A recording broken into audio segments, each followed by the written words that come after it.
Many South Africans do not really know the story behind the names, numbers of notorious criminals, and the nature of the Cmax section of Ebongweni Correctional Centre in Koksaki, KwaZulu-Natal, where Kat Medlala was taken. Let's take a few minutes to go through the in-depth story of who Kat Medlala will meet in Cmax prison and what life looks like in that environment. Before we proceed, please don't forget to hit the like button and subscribe for more updates. In a development that has drawn widespread attention and sparked debate about prison safety and possible political influence, controversial businessman and accused crime figure Vimuzi Kat Medlala was discreetly moved from the Cmax section of Gasi Muru Correctional Centre in Pretoria to Ebongweni Correctional Centre in Pretoria to Ebongweni Correctional Centre in Koksaki, KwaZulu-Natal. The Department of Correctional Services confirmed that the transfer took place on December 21, 2025, but declined to explain the rationale behind the decision.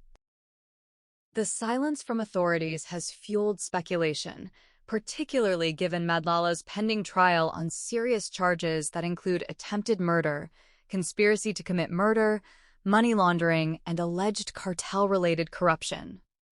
Ebongweni is regarded as South Africa's most secure correctional facility, reserved for inmates considered extremely dangerous or capable of exerting influence even while incarcerated.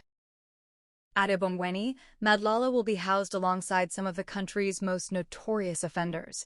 One of them is George Thomas, better known as Gwel, a nickname meaning violence. Thomas first encountered the criminal justice system at the age of 9 and, now 59, has amassed 19 previous convictions. Raised in Bishop Lavis on the Cape Flats, he is believed to have terrorized his community for decades. His criminal history began with housebreaking and theft in the 1970s and escalated to a murder conviction in 1986, after which he spent much of his life behind bars.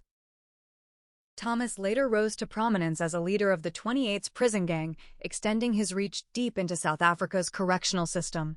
Authorities charged him with 52 offenses, including 7 murders. During his trial, the court heard evidence that he allegedly made and received more than 33,000 phone calls while in isolation, using them to coordinate killings, intimidate witnesses, and manage gang operations. Despite being imprisoned, he was accused of running criminal activities with military-style discipline. On June 3, 2015, the Western Cape High Court convicted Thomas on 53 charges, including racketeering and multiple murders. He was sentenced to 7 life terms, plus an additional 175 years. Reflecting on his life in later interviews, he said, "I'm not saying I regret it because my whole life saved the person that I am today. But what I know for a fact, if I could have changed some things, I wouldn't be here where I'm now." He also warned young people to avoid drugs, guns, alcohol, teenage pregnancy, or sex. Another high-profile inmate at Ebongweni is Henry Okah, born in Lagos State in 1965, who is widely viewed as a leader of the movement for the emancipation of the Niger Delta, although he disputes that label. The group claimed responsibility for attacks on oil infrastructure in Nigeria, arguing that local communities were being exploited. Okah was arrested in Angola in 2008 and extradited to Nigeria, later accepting a government amnesty in 2009. He was rearrested in Johannesburg in 2010 following deadly bombings in Abuja on Nigeria's Independence Day. In January 2013, a South African court convicted him on 13 terrorism-related charges and sentenced him to 24 years in prison. Okah has consistently argued that his prosecution was politically motivated, saying, "This is the worst prison I've ever been in. This is the worst kind of place you can keep anyone." Ebongweni also houses William Mashabane, popularly known as the King of Bling. A flamboyant figure from Atteridgeville, Mashabane became infamous for his extravagant lifestyle, driving luxury cars through township streets, wearing multiple Rolex watches, and arriving at events by helicopter. He was the son of former Orlando Pirates footballer Lucas Morais, whose name now adorns a local stadium. Behind the spectacle, however, was a sophisticated criminal operation. Mashabane led a gang that targeted wealthy individuals by impersonating police officers. Victims were followed, stopped under false pretenses, robbed at gunpoint, and sometimes suffocated to force compliance. In July 2010, the gang was arrested at Eastgate Mall after a security guard intervened. Mashabane was later convicted on multiple charges, including kidnapping and armed robbery, and sentenced to an effective 35 years in prison. He remains at Ebongweni and was denied permission to attend his father's funeral in 2024 due to his high-risk status.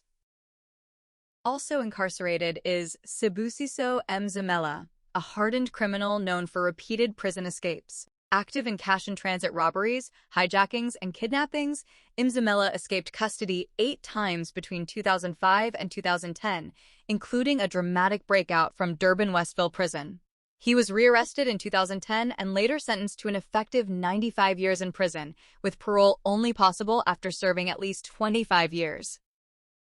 The latest group to join them are the 7 men charged with killing Kiernan aka Forbes and his friend. The Department of Correctional Services has moved the 7 men charged with killing rapper Kiernan aka Forbes and his friend Tebelo Tibbs Motzone from Westville Prison to Ebongweni Super Maximum Correctional Centre in Kokstad.